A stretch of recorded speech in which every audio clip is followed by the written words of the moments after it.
Mira, yo creo que ningún padre de familia hace nada por dañar a sus hijos. Yo creo que todos los padres de familia tratan de hacer su mejor esfuerzo con los recursos y los conocimientos que tengan.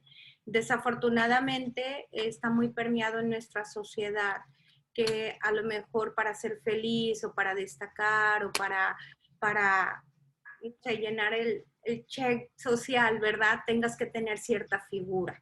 Y yo digo que los cuerpos son como las flores, no hay dos rosas iguales aunque vengan del mismo rosal. Entonces, pues está bien difícil Ay, eso. qué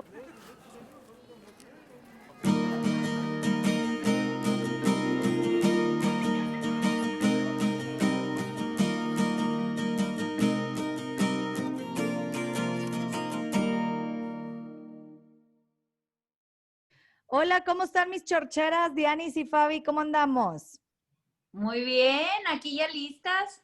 Emocionadas con el tema de hoy, creo que a todo mundo le va a hacer mucho bien escuchar esta chorcha. No, este tema nadie se lo puede perder, de verdad que vale mucho la pena. Hoy vamos a tener esta chorcha con la doctora Eva Trujillo. Ella es directora del Centro Comenzar de Nuevo, Master Trainer de Body Image Program, Pediatría, Medicina y del Adolescente Especialista en Trastornos de la Conducta Alimentaria. ¿Cómo estás, Eva? Doctora Eva, ¿cómo estás? Hola Eli, ¿cómo estás? Muy bien, muchas gracias. Gracias Dianis, gracias por invitarme. Muchas gracias Fabi. Encantada de estar con ustedes. No, gracias a ti por tu tiempo. Este tema, híjoles, hay mucho que preguntarte y que tomar de tema porque creo que hoy más que nunca vemos más situaciones, más porcentajes. Estaba viendo unas estadísticas que me asusté, Eva, que decía que en México el 68% de las niñas antes de iniciar la adolescencia ya están con algún trastorno, el 74% de las adolescentes y 69% de los adolescentes hombres. Es muchísimo, me impactó, ya están teniendo algo del peso y todo eso. Yo creo que aquí, pues es platicar un poco, para empezar, porque hay muchos trastornos que es, tanto la anorexia, que es lo que más común conocemos, bulimia, pero también los atrancones, las que comen muchos. Si nos podrías dar un poquito, pues, de qué es estos trastornos. Claro, claro, con mucho gusto. Bueno, a ver, déjenme pensar cómo empezamos. Yo creo que para poder entender bien cómo se llega a un trastorno y qué es un trastorno, primero, o sea, antes de definirlos hay que platicar de cómo se llega a esto, ¿no? Entonces, si yo pudiera dividir cómo come la gente, ¿ok? En una división así arbitraria que yo hago para poder explicar esto a la gente, les diría que yo dividiría a la gente en tres grandes grupos. El primer grupo es lo que llamaríamos la alimentación normal, la gente que come normal. El segundo grupo, que es el más grande, es un grupo enorme, es la gente que come en forma disfuncional. Y luego, finalmente, quien padece un trastorno de la conducta alimentaria. ¿Okay? Para poder entender qué es cada una de estas, primero tendríamos que tratar de entender qué es la alimentación. Yo veo la alimentación, y cuando digo yo es que no lo van a leer en algún lado, es mucho de todo lo que hemos aprendido todos estos años, ¿no? Pero yo veo la alimentación como si fuera un universo enorme que engloba tres pequeños universos. Uno es en la parte física, toda la parte biológica, genética, que determina muchas de nuestras conductas, nuestros gustos por la comida, etcétera. La parte psicoemocional, porque ya ves que cuando dicen ni le hables porque está a dieta, ¿verdad? O sea, Claro. nos pone buen humor, etcétera. Y tenemos la parte social. Entonces, estos tres universos juegan entre sí todo el tiempo para mantener un equilibrio perfecto y eso es la alimentación normal, ¿ok?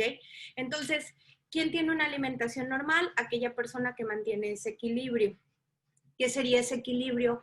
Por ejemplo, son gentes que tienen patrones regulares de alimentación, hacen 3 comidas al día, 1 a 2 snacks al día. El acto de comer es un acto basado, el objetivo al comer, en nutrirse, en sentirse bien, en mantener la salud, en ser feliz. ¿verdad? Básicamente. Es gente que su estado de ánimo es estable, emocionalmente son estables. Se dice a grandes rasgos que la gente que come en forma normal no pasa más allá del 15 al 20% de su tiempo despiertos en estar pensando en peso, comida, ejercicio, calorías, qué va a hacer eso en mi cuerpo, etcétera, ¿verdad? Y es gente que socialmente está muy integrada porque pues hasta cuando nos morimos nos cafetean, ¿no? Entonces, la comida es central para nuestra socialización y la socialización es central para el desarrollo del ser humano, ¿verdad? Luego, hacia muy grandes rasgos, pues esto es la alimentación normal. Para mí el mejor ejemplo de esto, pues son los niños pequeños, cuando todavía no hay tanta influencia del medio. Entonces, los niños pequeños, todas las que hemos sido mamás, sabemos que no hay poder humano que le abra la boca si no quiere comer. Te quita, te pone la mano, te escupe, Sí. te saca la lengua, ¿verdad? O viceversa. Puede no tocarle porque el pediatra dijo que no le tocaba comer, pero si el niño tiene hambre va a estar llorando, va a estar neciando, te va a estar hablando si puede. O sea, entonces esa es la mejor manera en que tú te puedes dar cuenta que alguien responde a las señales internas. Hay una conexión cerebro-cuerpo que hace que respondas a tus señales internas de hambre y saciedad y que no está de ninguna manera manipulado por otras situaciones, ¿no? Entonces, bueno, esa es la gente que come normal. Luego tenemos este rubro enorme que les dije, la alimentación disfuncional. Y aquí entra la gran mayoría de la gente, ¿ok? Y yo lo veo dividido así. Es como un continuo, ¿ok? Aquí está la normalidad y transitamos toda la disfunción hasta llegar al trastorno alimentario.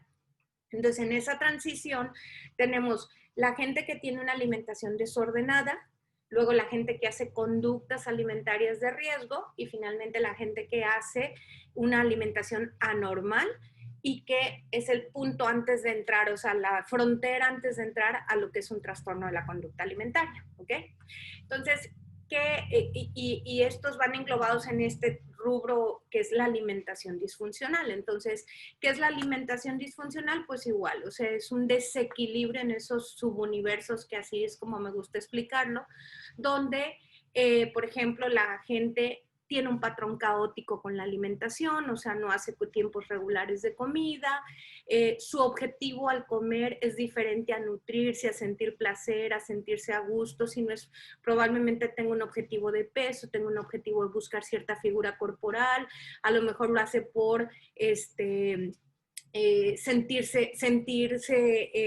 apagar un dolor, apagar una emoción incómoda, el aburrimiento. Con esto de la pandemia, por ejemplo, estamos viendo mucha gente que está disfuncionando mucho la alimentación porque pues están aburridos, muchos actividades placenteras de la vida se han quitado por situaciones fuera de nuestro control y entonces eso empieza a reflejarse en la forma de comer. Usualmente es gente que come a través de muchas reglas, mucha preplaneación y eso tiene un componente muy biológico. O sea, el cerebro, cuando tú le empiezas a restringir o desordenar lo que come, empieza un proceso biológico en el que te empieza cada vez a poner más reglas sobre lo que comes, empiezas a decidir esto sí, esto no con la comida, ¿verdad? Entonces empieza toda esta disfunción con la comida. Desde la perspectiva psicoemocional, pues es gente que tiende hacia la inestabilidad emocional, ¿verdad? O sea, es gente, pues, no les decía ni le hables porque está a dieta, entonces, es gente que tiende a estar más irritable, se concentra menos, es más intolerante y a veces no pueden explicarlo, o sea, hacer la relación de estoy de este humor porque no he comido o porque me he saltado comidas o porque he hecho mucho ayuno. Hay gente que no hace esa relación y no se dan cuenta que es por eso, ¿no? Es gente que socialmente tiende a sentirse muy estigmatizada, tiende a aislarse, ¿verdad? Como les digo, es como un gran continuo, entonces cuando vas empezando a lo mejor te empiezas a aislar por cosas muy, muy, muy, ¿cómo te diré? Muy, muy sutiles, ¿no? Por ejemplo, ay, no, yo no voy a esa cena porque van a dar bien rico de cenar y yo estoy a dieta y prefiero no ir, Sí, ¿verdad? no quiero Pero tentaciones. Exacto, pero conforme vas transitando ese camino, hay un momento en donde dices, no voy porque no quiero estar con la gente, no voy porque no quiero que me vean comer, no voy por, entonces se va disfuncionando cada vez más, ¿no? Okay. Y obviamente está las deficiencias nutricionales que se pueden presentar en cualquier peso, o sea, no tienes que tener bajo peso, sobre todo cuando eres muy restrictivo, muy restrictiva, pues hacen que siempre, además de los cambios cerebrales como esta apatía, falta de concentración, irritabilidad, intolerancia, pues también hacen que siempre estás cansado, siempre estás como si te faltara motivación, ¿verdad? O sea, de hecho, la gente que se malnutre, su cerebro tiende a dar señales de depresión y de ansiedad. Y a veces se confunde dar esos diagnósticos cuando en realidad el único problema es que coman, ¿verdad? Entonces, Nutran. exacto, entonces con esto se va haciendo o sea, La se va cadenita. transitando este camino, ¿verdad? Sí. Y luego finalmente tenemos la gente que padece un trastorno de la conducta alimentaria, ¿ok? Un mecanismo central para desarrollar un trastorno de la conducta alimentaria es hacer una dieta que te haga entrar en algo que llamamos déficit calórico, es decir, que tú comas menos calorías independientemente de tu peso, de las que tu cerebro y tu cuerpo requieren para estar bien. Y esas calorías las determina algo que hemos llamado un ingesta homeostática, un peso homeostático. O sea, imagínense que el cerebro es como si tuviéramos no sé, un aire acondicionado adentro del cerebro y tiene un compresor, ¿verdad? Y entonces así como tú tienes tu clima y tienes un compresor y le pones una temperatura y le dices al compresor que si la temperatura baja de 25 se active y si la temperatura sube de 25 se apaga, no, al revés, ¿verdad? Si sube de 25 se activa y si baja de 25 se apaga, ¿verdad? Entonces, Ajá. lo mismo sucede, es como si tuviéramos un sensor en el cerebro que cuando tú lo activas, va a hacer cambios hormonales, cambios neurológicos para protegerse de la inanición, porque al final del camino todos nuestros sistemas más primitivos van orientados a la supervivencia, ¿verdad? Por eso pasamos la época de las cavernas, porque teníamos un mecanismo de supervivencia muy activado, ¿verdad? Con el tiempo se fue haciendo más fácil el acceso a la comida, se fue haciendo más fácil las cosas y esos mecanismos han disminuido y por eso también eso contribuye a todos estos cambios que vemos en la alimentación, ¿no?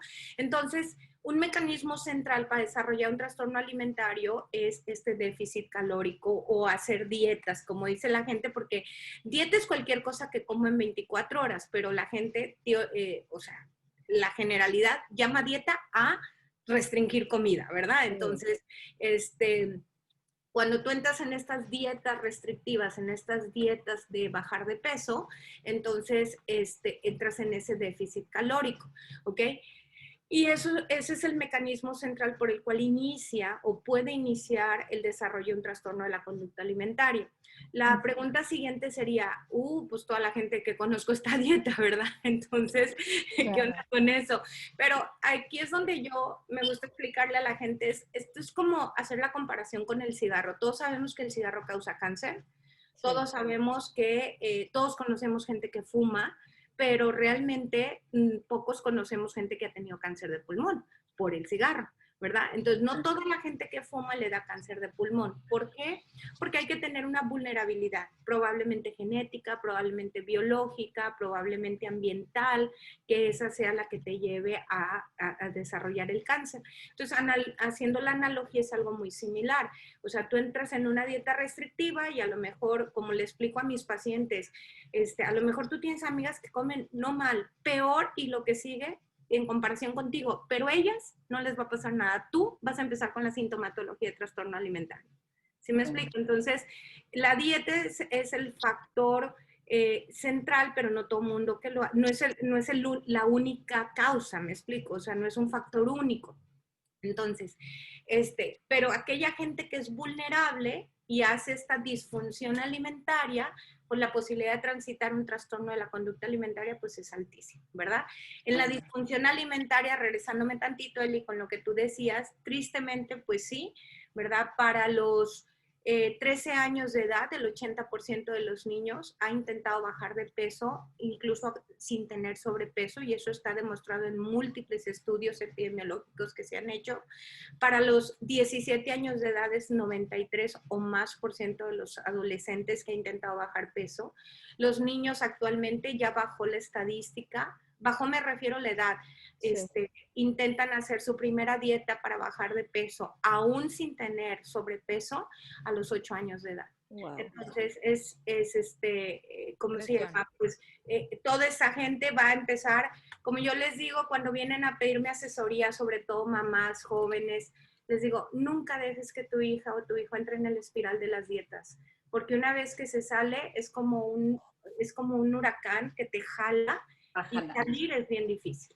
Entonces, Sí. aún y cuando no desarrolle un trastorno de la conducta alimentaria, porque algo importante que la gente debe saber es que puedes tener una disfunción alimentaria sin tener criterios para un trastorno alimentario y tener las mismas complicaciones médicas y psicológicas que si tuvieras un trastorno alimentario. Entonces, no es una situación, o sea, cuando tú estás muy hacia este lado de este continuo que les explico, aunque no brinques hacia el trastorno alimentario, puedes tener las mismas complicaciones, ¿verdad? Ahora sí, que es un trastorno de la conducta alimentaria. Los trastornos de la conducta alimentaria, yo fui presidenta de la Academia Mundial de Trastornos Alimentarios hace 3 años, y cuando yo fui presidenta hicimos un documento con la intención de aterrizar la información científica a la gente que no se dedica a esto, y lo llamamos las 9 realidades de los trastornos de la conducta alimentaria. Y nuestra intención fue romper todos los mitos o los mitos más comunes que había acerca de los trastornos de la conducta alimentaria, pero basados en la ciencia. Es decir, este es un documento de media cuartilla que incluye 9 oraciones que llamamos las 9 realidades, pero detrás de cada una de esas oraciones hay muchos, pero muchos artículos científicos que apoyan y sustentan lo que estamos diciendo, ¿verdad? Entonces, dentro de esas realidades, pusimos porque una de las mayores mitos que tiene la gente es que esto es una situación que produce la cultura, pero esto es como el cigarro, ¿verdad? Todo el mundo vemos la cultura y no todos nos enfermamos. Entonces, quisimos romper con esta realidad y valga la expresión, dejar de culpar a la sociedad exclusivamente. La sociedad es un factor perpetuante más que un factor que causa un problema. Y entonces definimos a los trastornos de la conducta alimentaria como enfermedades mentales biológicamente influenciadas. Y cuando queremos expandir esta definición, podemos decir que los trastornos de la conducta alimentaria son enfermedades en las que las gentes presentan patrones disfuncionales con la comida, con pensamientos y emociones relacionados a esto, y que impactan de una forma negativa en su salud física, mental, social, emocional, laboral, académica, y básicamente viendo al ser humano como un ser integral en todas las áreas de su vida, ¿no? Entonces, así es como pudiéramos definir a los trastornos de la conducta alimentaria. Los más conocidos para la gente son la anorexia y la bulimia, pero existen otros trastornos igual de importantes e incluso yo diría que más prevalentes. Por ejemplo, el trastorno de atracones o el trastorno por atracón es más prevalente que con la suma de la prevalencia de anorexia y bulimia, en particular en los países latinoamericanos. Existen otros trastornos de la conducta alimentaria como el trastorno evitativo restrictivo de la ingesta alimentaria, que se da mucho en niños pequeños, en adolescentes y en adultos también, y que se caracteriza por tener conductas muy similares a la anorexia, pero no hay ese miedo a engordar o ese miedo a que mi figura cambie, ¿verdad? Entonces, ahí, eso es como para venir a complicarle más el diagnóstico a la gente. Y luego tenemos, por ejemplo, hay una categoría que se llama en inglés OSFED, Other Specified Feeding and Eating Disorder, que son los trastornos como atípicos, ¿verdad? Donde el mayor representante es una que se llama anorexia nervosa atípica o de peso normal. Y esa es todavía más prevalente que la anorexia y la bulimia, pero obviamente menos conocida, ¿verdad? Para que tengan una idea, a nivel mundial, la prevalencia de anorexia y bulimia en la población general se calcula que es entre el 1 y el 2% de la población. Aquí en México tenemos estadísticas que hablan hasta de 0.1%. La razón principal es que no tenemos buenos datos epidemiológicos en México con respecto a esto, no hay una muestra nacional, pero además se cree que pudiera existir algún tipo de factor protector cultural en nuestra sociedad en latinoamericana. Pero, por ejemplo, la prevalencia de bulimia a lo mejor ronda entre el 1,5 y 2,5%. La del trastorno por atracón es alrededor del 3.5% para los países latinoamericanos, pero por ejemplo la prevalencia que se ha descrito para anorexia atípica, que es la de peso normal, en países anglosajones es alrededor del 3%.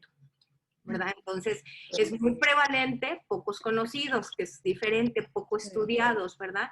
Y esta, ¿por qué la hago tanto mención? Porque en la consulta clínica yo creo que es la que más vemos de los tipos de trastornos restrictivos.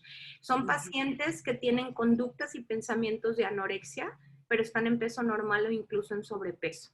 Por ejemplo, en nuestros países latinos lo vemos con mucha frecuencia porque hay un alto índice de obesidad. Entonces, imagínense que tienen una persona que baja, no sé, de 150 kilos a 100 kilos, ¿verdad? Independientemente de su estatura, 100 kilos seguramente sigue en sobrepeso, ¿verdad? Y esta persona, ¿cómo se llama? Tiene conductas y pensamientos como si tuviera anorexia, ¿verdad? Entonces, y puede tener complicaciones médicas muy similares a si tuviera anorexia. Entonces, bueno, esa es otra de las clasificaciones. El trastorno de purga, que es aquellas personas que comen en una forma normal, no tienen ni atracones ni restricciones importantes, pero aún así vomitan lo que comen con la intención de controlar su peso y su figura. Tenemos el síndrome de comedor nocturno, que es la gente que come una gran cantidad de sus alimentos durante la noche. Se habla que más del 25% de sus calorías diarias.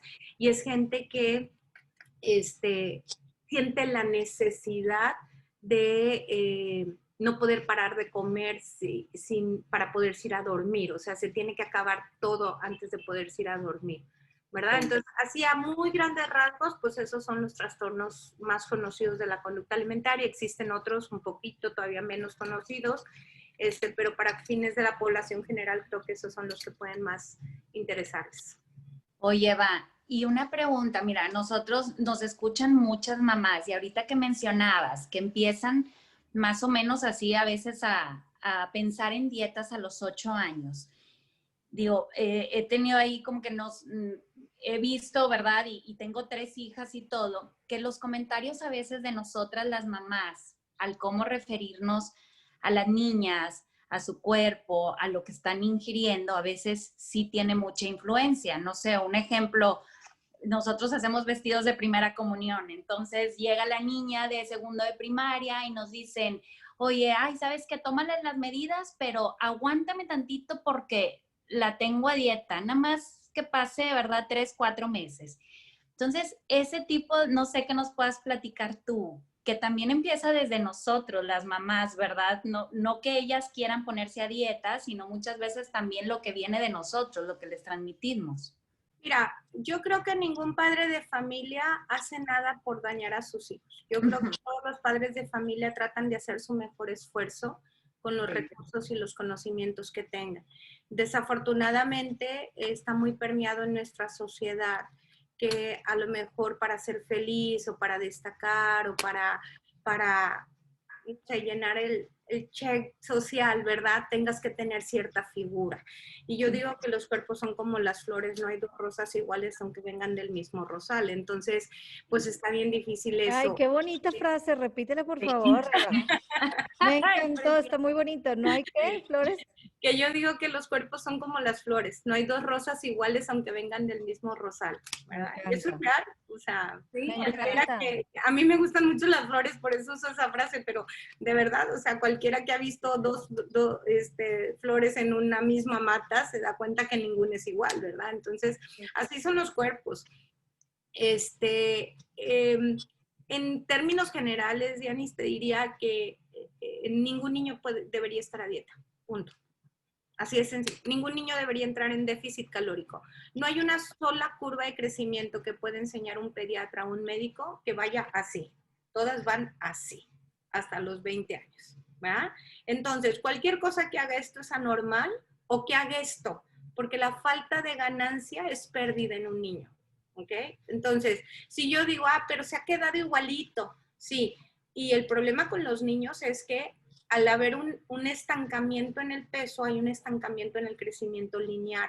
Entonces, lo que va a hacer es que el niño no crezca y su peso se queda así. Al hacer una proporción peso-talla se va a ver normal, pero eso no es normal, ¿sí? Porque cualquier falta de crecimiento en un niño, cualquier falta de ganancia de peso, se vuelve un déficit, ¿sí? Y eso es muy importante entenderlo. Entonces, si tú me pides un consejo general, en general te diría, ningún niño tendría por qué estar adicto. Y Si a mí, aunque suba mucho de peso, ya es un trastorno, aunque... no necesariamente. Ok. O sea, hay que Es cuestionarnos que, por qué Eva, está.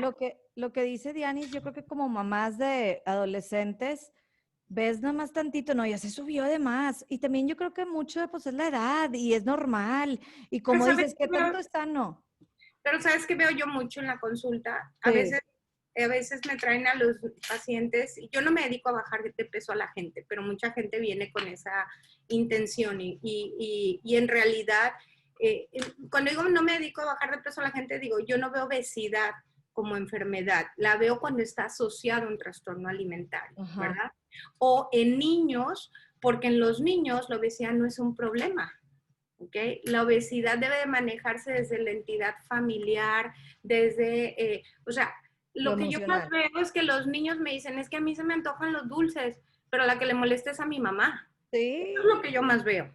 Entonces, el problema está en trabajar en que por qué a mí me incomoda la forma en que yo veo a mi hijo, a mi hija, ¿verdad? Porque no es al niño. De hecho, desde el punto de vista conductual, la causa número uno de subir de peso de los niños es comer escondidas.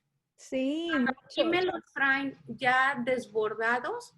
La queja número uno de las mamás es que le encuentro paquetitos en la mochila, es que la maestra me dice que ve y le quita la comida a otros niños, es que, ¿cómo se llama? Me le encontré en la alacena comiendo, ¿verdad? Porque claro, los niños responden a sus señales de hambre y saciedad, no importa Sí, cuánto Eva, le... y yo lo veo con amiguitos de mis hijos. Se nota el niño que le restringen o en piñatas y ves que no se va del área de comidas, de papitas y de cosas, porque en su casa no hay eso. Pero luego viene un poco, Eva, y es mi duda, de verdad, porque lo dices, ok, tampoco se los voy a poner todo ahí y que agarren todo el día, pero tampoco, pues se La lo quieres tarea, restringir. O sea, entonces, ¿qué manera sana puede ser que prueben de todo y tener esas... claro, la tarea de los niños Sí. es, imagínate que hay algo que se llaman las responsabilidades de la alimentación, ¿no? Ujú. Entonces, la tarea de los niños es decidir qué comer y cuánto comer. Y ahí es una tarea bien grande de los papás el poder aceptar que ellos deciden eso, ¿sí? Yo creo que ese es uno de los grandes retos de los padres. La tarea de los papás es en la alimentación, es decidir horarios, o sea, dónde comer, a qué horas comer y qué comer. Es decir, poner horarios, poner el lugar de la comida debe de comerse de preferencia en familia, en un lugar destinado a ello, no en la recámara, no en la sala de tele. Bueno, si la sala de tele es el lugar donde está destinado, está bien, pero a lo que me refiero es no andar de lugar en lugar, ¿verdad? Y dar el acceso a la alimentación, ¿sí? El acceso a la alimentación de los niños. Esos son lo que hemos llamado, y no lo llamé yo, hay muchos autores, el INSATER es una de las que más ha trabajado en esto, sobre la división de responsabilidades de la alimentación. Entonces a los papás les toca hacer, son responsables de qué comer, cuándo comerlo, o sea, poner horarios. A eso me refiero cuando tú me preguntas, es que no van a comer libremente. No, hay horarios para comida. Y Sí. los niños deben de comer cada 4 horas. Entonces, si un niño no te desayuna, a las 4 horas va a tener un snack o 3, 4 horas. Entonces, no se va a morir de hambre. ¿Sí me explico? Sí. Entonces, los papás tienen que decir, ¿cómo se llama? ¿Cuándo comer? ¿Dónde comer? ¿Y qué comer? Y la responsabilidad del niño es decir, escoger la comida y decidir cuánto comer de ella, ¿verdad?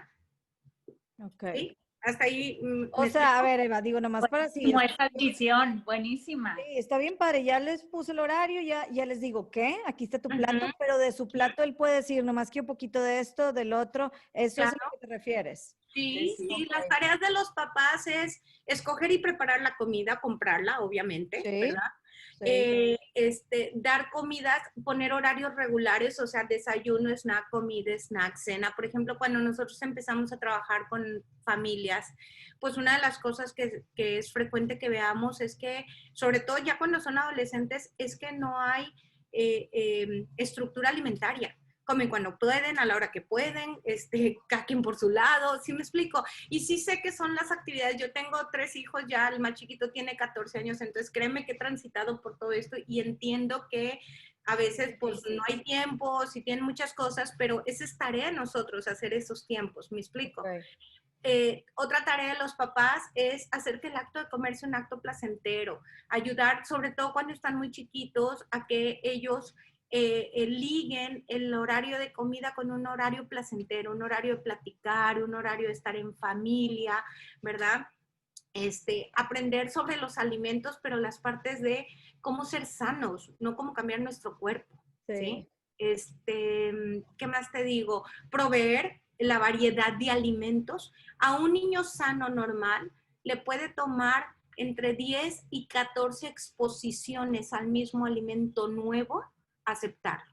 La mayoría de la gente a la tercera vez dice, es que no le gustó, ¿verdad? Pues no, ¿verdad? Ahora, el gusto natural de los niños en crecimiento, sobre todo los más chicos, no es hacia los vegetales y las frutas como todas quisiéramos, ¿verdad? Es hacia el carbohidrato. ¿Por qué? Porque están en desarrollo, porque gastan muchísima energía, porque su cerebro está creciendo, ¿verdad? El cerebro alcanza el tamaño del adulto alrededor de los 2 años de edad, el 85% del tamaño del adulto, pero la diferenciación celular ocurre todo desde la infancia con una énfasis en el primer año de vida y en toda la edad prepubertal antes de pasar a ser adulto joven, o sea, a la adolescencia y luego al adulto joven. Entonces, imagínate, en una etapa de la vida donde el cerebro se está diferenciando importantísimamente para sentar las bases del cerebro adulto, ya en la parte funcional, no en la parte de tamaño, resulta que dejan de comer. Sí. ¿Ah? sí. Entonces, no se trata de rescatar la figura, se trata de rescatar el desarrollo, se trata de rescatar el cerebro. Yo pienso que ese es uno de los mensajes más importantes que hay que mandar. Sí. Ay, Eva, y luego, ahorita que dices eso, pues las mamás estamos encargadas de eso. Pero y luego, o sea, yo quisiera saber, porque es que lo vemos mucho alrededor, Eva, igual y yo también a veces la regamos, ¿verdad? ¿Qué es algo que puedes decir como que, ojo, con lo que estés diciendo en tu casa, con lo que estés haciendo? Porque pues yo sé que luego, quieras o no, como mamás de niñas de 13, 15, 18, y las ves y ves a las amiguitas y por qué estás tan gordas y estas no, y en la clase de baile y los trajes de baño y que las pesan todo el día y esto sí, esto no, ya la llevé con tal nutriólogo, es que ya, o sea, ya ves a niñas desde los 13 están yendo con nutriólogos y cosas así para controlarles y todo este tema que es algo sano manejarlo si no la ves, o sea, yo entiendo que hay que explicarles y que ellas estén convencidas, pero creo que a veces los papás, ¿cómo voy a decirle a mi hija algo? Si yo estoy todo el día a dieta, si yo estoy todo el día hablando de eso, pesándome el entrenador, quién sé qué, o sea, todo este lado, pues es lo que ven, si de por sí en tu casa y luego en las redes sociales no quiero ni decir y no acabas, ¿verdad? Es lo que se ve todo el día y se comparan ellas mismas entre ya su Instagram y cosas así. Entonces quieren y ven a esa gente que los admiran, la blogger, la influencer, y quiero ser como ella, y ella hace esta cantidad de ejercicio, y ella come eso, un día de fulana, y se lo quieren copiar, y pues no hay fondo detrás, malnutrición, emociones, la familia. Y me queda claro que las mamás, como dices, son muchas veces nuestros issues, más que de ellas el verlas así. O sea, si tú te sanas, yo creo que sanas mucho de la conexión o eso de la niña. Pero ¿qué pudieras tú decir? Que, ojo, no hagan esto, no me están dañando, ¿o qué? O sea, un poquito de guía en ese lado que a veces ni nos damos cuenta como mamás que estamos dañando. O es cada quien, como dices, cada rosa diferente, porque dentro de una familia con hijas como Dianis, que tiene 3, pues una lo puede tomar de una manera y otra de otro. Claro, claro, porque hay temperamentos y aparte porque acuérdate que el gusto por la comida en parte es genético, ¿verdad? Sí. Así como lo es el cuerpo. Yo pienso que las cosas que más asustan a los papás, además del peso, es el sentir que su hijo come mucho, sobre todo cuando lo comparan con otros niños. Y Ok. ahí es donde los papás tienen que, si siguen esta división de responsabilidades que les enseñé o que les acabo de comentar, van a permitir que su hijo crezca en el patrón de crecimiento que le corresponde, no necesariamente en el que encaja socialmente. Vamos aclarando algo, la figura ideal que está en nuestra sociedad, solamente 3 de cada 100 personas la pueden conseguir en forma natural. Empecemos por ahí, ¿verdad? Pero si la... Súper dato Punto muy eso. importante, 3 claro. de cada 100. No, y aparte, Eva, Donde, cómo ha cambiado la figura ideal por época, ¿verdad? Eso lo puedes ver pues a través de las décadas, cómo cambia el modelo a seguir entre mujeres, ¿verdad? Y así es es. muy diferente el que, o sea, la modelo Twiggy de aquella época que era un palito, esqueleto, y era lo modelo, ahora ya tienes hasta unas bien flaquitas, fuertes, pero con unas nalgas tamaño pues cirugía, ¿verdad? O sea, hay de todo, ¿no? Y empieza a ver pues diferentes tipos de modelo y como dices, cada persona tiene un cuerpo diferente y el chiste es Claro. cómo llegar a esa aceptación como papás, aceptar primero como mamás tú A tu misma tu hijo tal propio cual. cuerpo de mamá y aceptar que tus hijos tienen una carga genética y que se quieran en el cuerpo que tienen y llegar, sí, a un momento, o sea, una alimentación ideal sana, pero eso, sana, y aceptar su cuerpo como es, no va a ser la modelo, no va a estar en la pasarela, ¿verdad? Y siento que es como el empuje que tienen las mamás con los hijos y las hijas también porque es lo que ven. Qué difícil caer en esa aceptación también como mamás, porque luego también creo que pues el tema de problema alimenticio disfuncional lo tienen todas las generaciones, no solamente los niños adolescentes, sino a veces también pues las mamás, ¿no? Claro, claro. Yo pienso que, vuelvo a repetir, yo creo que todas las mamás lo hacen porque lo que quieren es lo mejor para sus hijos, ¿verdad? Sí. O sea, si nos han enseñado Claro. históricamente que la forma de encajar socialmente es teniendo cierto cuerpo, pues está bien difícil, ¿verdad? O sea, tener Ujú. esa sobrevaloración del peso y la figura que es una entidad central para el desarrollo de, porque si yo sobrevaloro el peso y la figura, eventualmente voy a buscar cambiarlo y lo voy a cambiar como me ha enseñado la sociedad, pues a través de restringir la comida, a través de utilizar métodos para tratar el control del peso. Cuando vas empezando, generalmente los métodos son o ayunos o hacer mucho ejercicio, pero eventualmente brincan a otro tipo de métodos, digamos, más agresivos para la salud física y emocional, y eso eventualmente te mete en una espiral, ese es lo que yo le llamo el espiral de las dietas, el espiral biológico, donde el cuerpo está hecho para la supervivencia. ¿Por qué comen de más los niños o comen mucho? Porque tienen miedo que luego no les van a dar de comer. Y eso Sí. no lo piensan, eso es biológico, su cerebro le manda señales. Es como cuando estábamos en la época de las cavernas, el cerebro primitivo, el hombre mataba un mamut después de arriesgar su vida por no sé cuántas semanas y se saturaban de comida para poder aguantar los meses siguientes que seguían de casi no comer. Entonces, todo eso es evolutivo, eso es genético, eso es biológico. Entonces, si tú te la pasas restringiendo a tu hijo, ¿qué va a hacer el día que puede comer? Pues comer, no porque en Comerse este momento todo.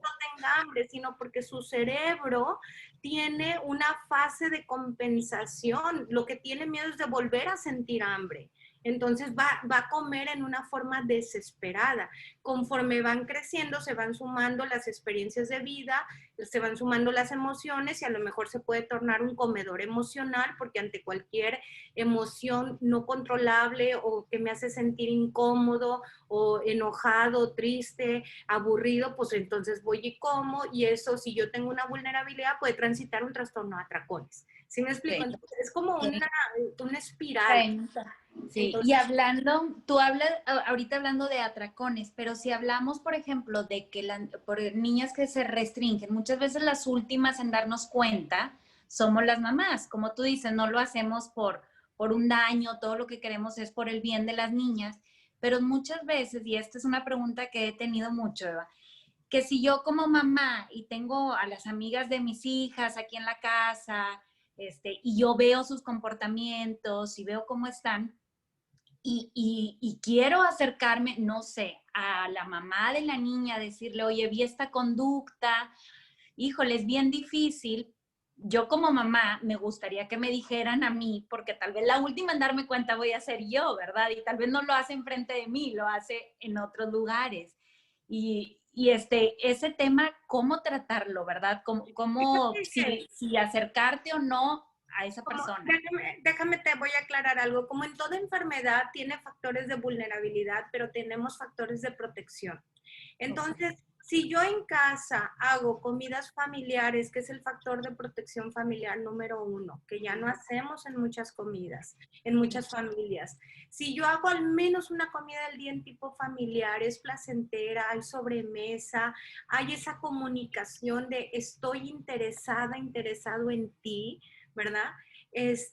Si yo tengo un patrón regular de alimentación en mi casa, si en mi casa se come absolutamente de todo, no hay alimentos prohibidos, no hay alimentos permitidos, sino es comida finalmente, no te preocupes, no importa qué tan desordenada esté la sociedad allá afuera, se va a proteger, ¿ok? El factor de mayor protección lo damos las familias, como también las familias son el factor mayor de apoyo para el tratamiento, ¿verdad? Porque al final, les digo a los papás, yo no vivo con ellos, ¿verdad?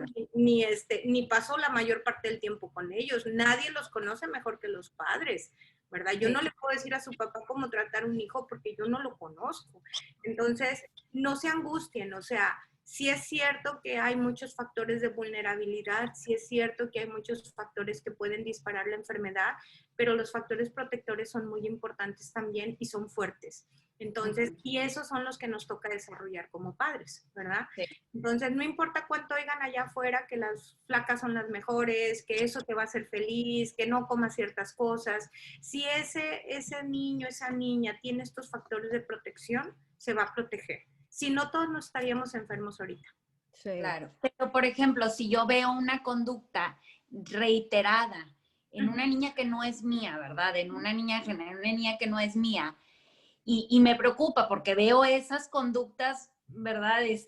No sé, que se come algo y lo saca en el basurero, que está, en vez de jugando aquí en mi casa, está haciendo ejercicio, aislándose de las demás. Si yo veo ciertas conductas, ¿tú crees que sea apropiado que yo me acerque a la mamá a decirle o cómo está ahí? Es una respuesta difícil porque va a depender, creo que mucho de la relación que tú puedas tener con esa mamá, pero yo lo que haría sería más que señalar, sería darle información. O sea, a lo mejor yo le diría, no sé, escucha este audio que estamos haciendo. Sí, ¿Me explico? O sea, sí, que le llegue su luz. exacto, yo le daría información para que ella buscara, o sea, que se informe. Yo creo que uno de los errores importantes de nuestra sociedad actualmente es que la gente le gusta tomar decisiones mal informadas.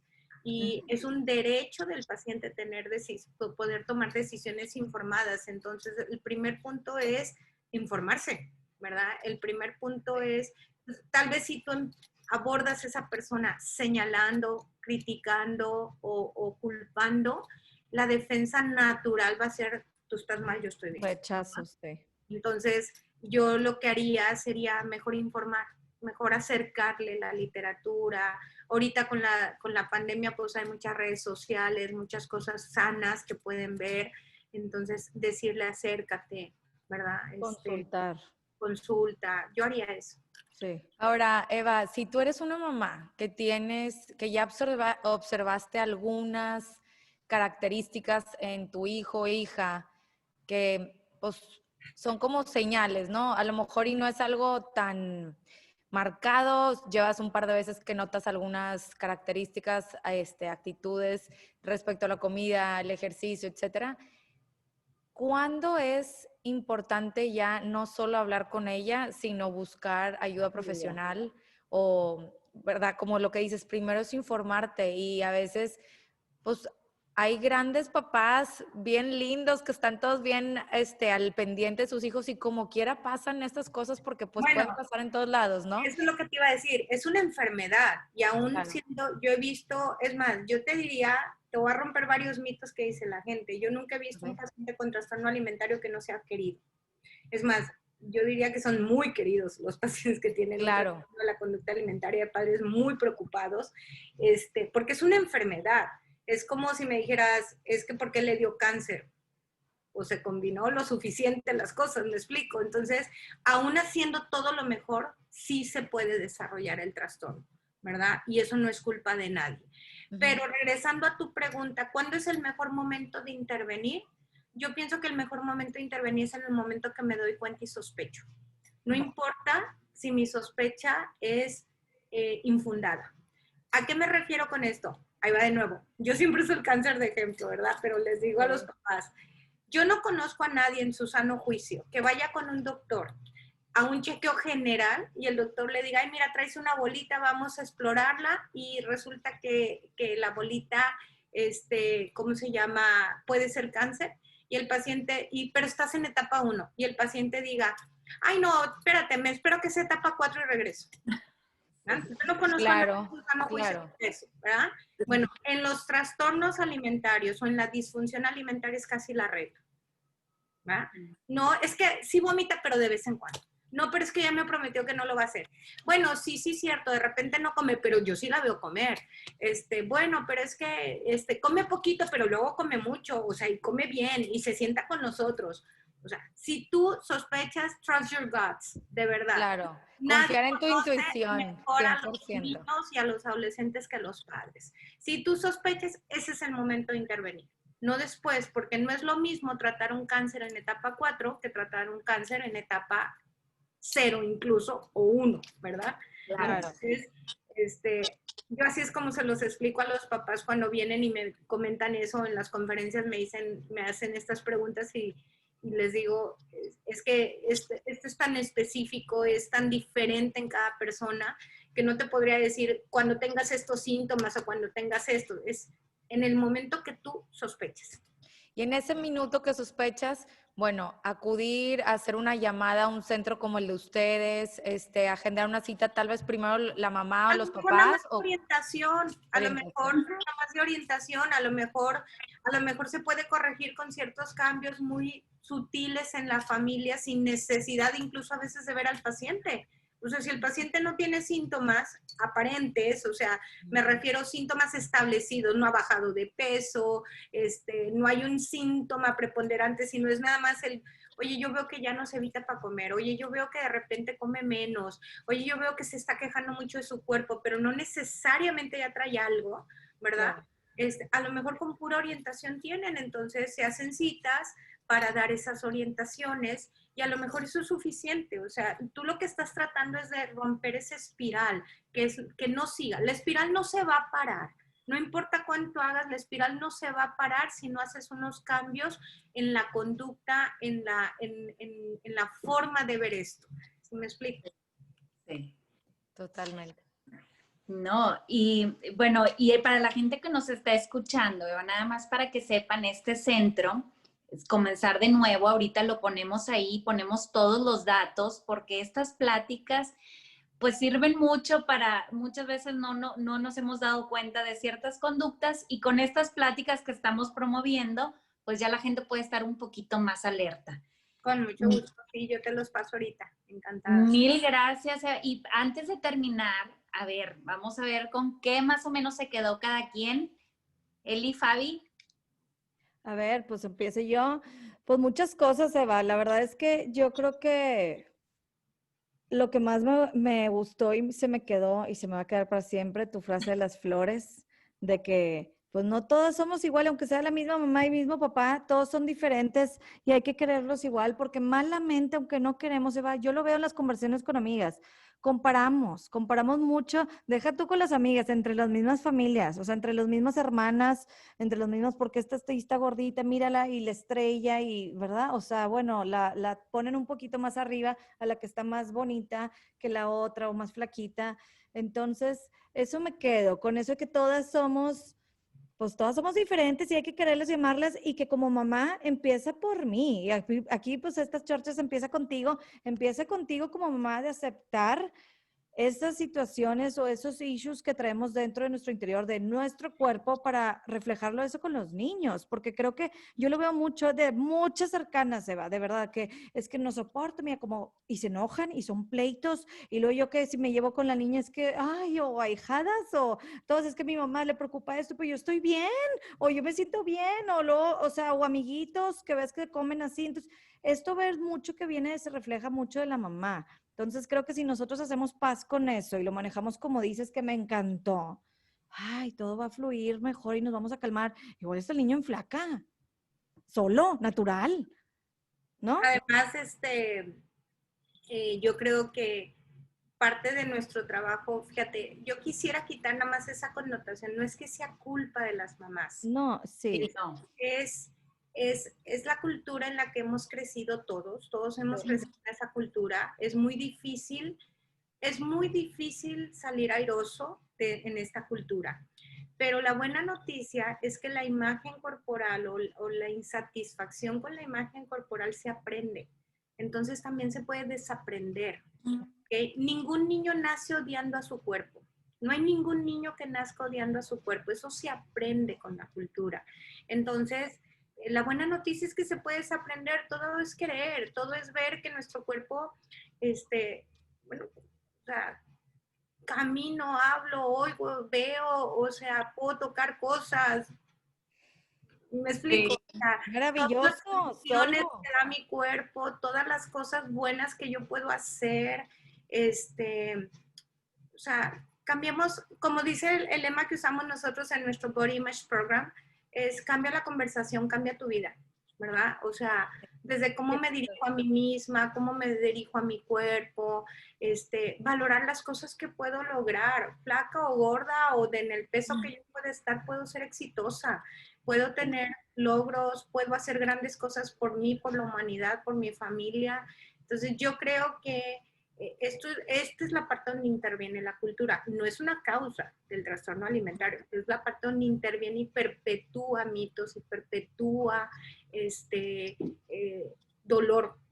Eso es lo que hace, perpetuar dolor, ¿no? Entonces, más que decir que las mamás son culpables, yo diría que son víctimas, pero esto se puede desaprender, ¿ok?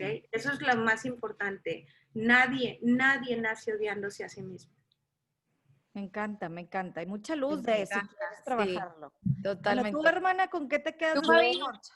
Yo me quedo.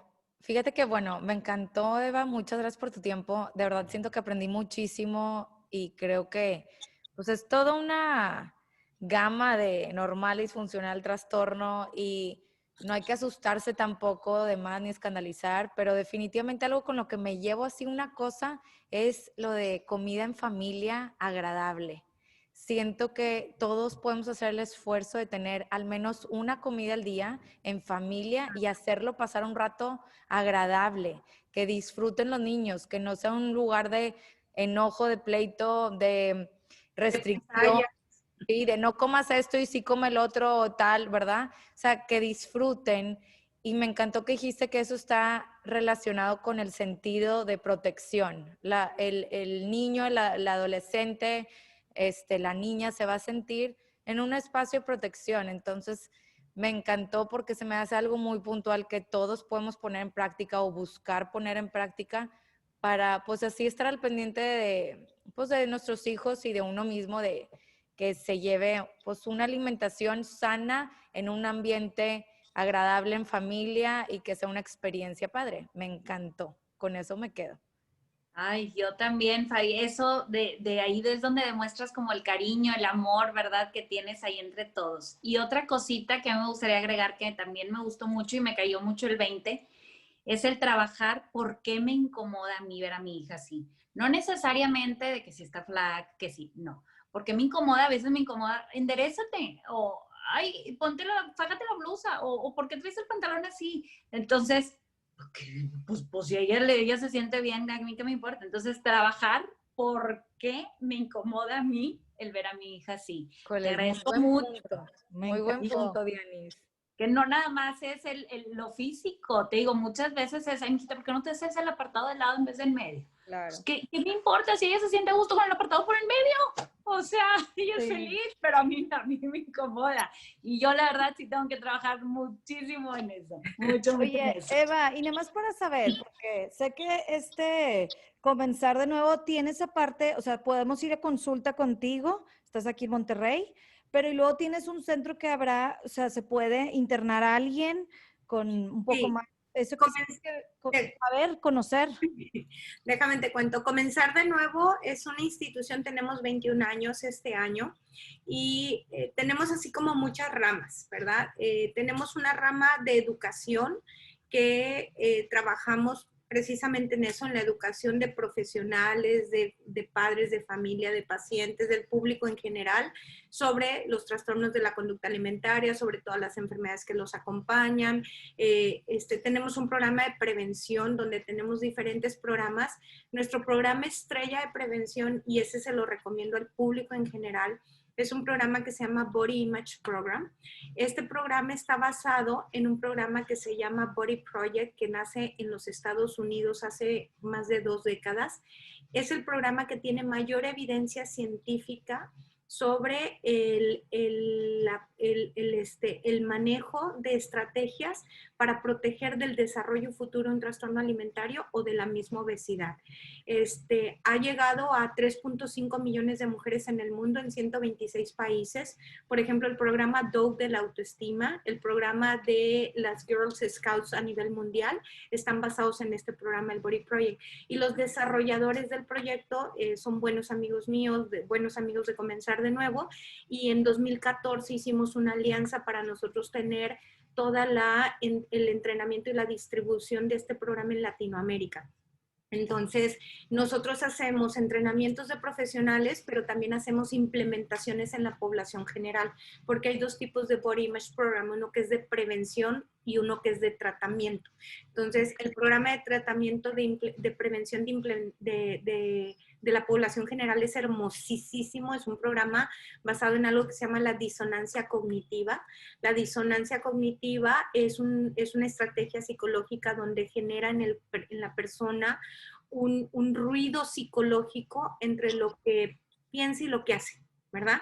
Y el programa te ayuda a cerrar eso, ¿verdad? O sea, a lo mejor todas pensamos como ustedes han dicho, pero no todas actuamos de esa manera. Entonces, el cerrar ese es lo que hace esta disonancia y esto es lo que logra el cambio, ¿verdad? Entonces, a mí es un programa que me enamoró desde que lo conocí hace más de, no sé, 15 años yo creo, y en el 2014 me lo traje a México y a Latinoamérica. Hemos sido súper exitosos con su implementación y ese es el que puedo invitar al público en general. Y obviamente a los profesionales, pues podemos invitarlos a entrenamientos. Ahorita tenemos todo migrado en línea, entonces tenemos implementaciones en línea y tenemos implementaciones presenciales, ¿verdad? Luego, esa es la rama de prevención. Tenemos una rama de investigación, que tenemos un centro de investigación cada vez más sólido, el primer centro de investigación de este tipo en Latinoamérica. Y tenemos la rama que llamamos de advocacy, que es donde trabajamos sobre todo con gobierno para el influenciar de alguna manera en las políticas públicas y poder ayudar a cada vez a más gente. Y bueno, nuestra rama más importante es la de tratamiento, donde somos el único centro en toda Latinoamérica. De hecho, en este momento estamos considerados el centro de referencia para Latinoamérica en trastornos alimentarios y somos el único centro que ofrece todos los niveles de tratamiento, entre los hispanoparlantes, nada más nosotros y España son los únicos que ofrecen este tipo de tratamientos, y donde empezamos desde tratamientos de consulta externa, tratamientos ambulatorios intensivos, programas parciales y programas de internamiento residencial. Entonces, eso es todo lo que hacemos. No, hombre, va, de verdad que qué orgullo, felicidades. Y qué padre saber que aparte de esto está aquí en Monterrey y hecho por ustedes, que los conocemos desde hace muchos años, los fundadores de cómo ha crecido. Y yo creo que también ha crecido por la necesidad hay mucho, hay mucho. Yo me impacté el día que fui hace un año, no me acuerdo contigo. El lugar aparte es espectacular de primera, pero la cantidad de gente que hay, hombres y todo. Entonces, qué padre saber que hay esta ayuda para cualquier mamá. Traigo la duda, no sé bien, guíenme, la estoy regando, no me puedo acercar con ustedes. Entonces, pues, muchas gracias, Eva, de verdad, muchas gracias. Mucho gusto. Y en breve vamos a abrir una línea de ayuda por chat, por texto y por teléfono para toda Latinoamérica. Entonces, estén pendientes de eso. Me encanta. Okay. Pues muchas gracias, Eva, de verdad, nos quedamos con mucho gusto. Con mucho gusto, encantada. Estoy a sus órdenes y bueno, ojalá que podamos seguir ayudando gente. Sí, seguro.